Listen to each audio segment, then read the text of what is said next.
со назначувањето на новата директорка на Општинското основно училиште Браќа Миладиновци во месец август 2020 година затекната е состојба каде кровниот покривач на централната училишна зграда има големо протекување на вода за време на врнежи и со мал обем.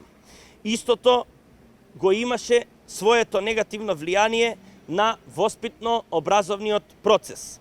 За оваа состојба, актуелниот и независен кандидат за градоначалник Максим Димитриевски издал итна насока за изготвување на проект за санација на кровна замена на кровен покривач на училиштето Браќа Миладиновци и Крсте Петков Мисирков од страна на општината.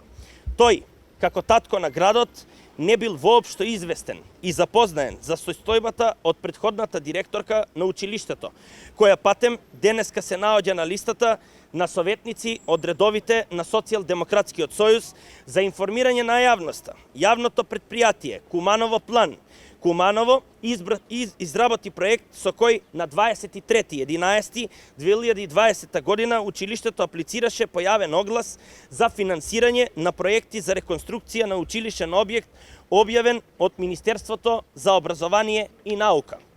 Проектот е одобрен. Истиот излегол на 28.9.2021 година во службен вестник и е во постапка за прибирање на изведувач. За ова училиште издвоени биле средства со кои е извршена привремена санација од протекување на кровот, додека и официјално не отпочне имплементацијата на проектот за санација на кров на замена на кровен покривач.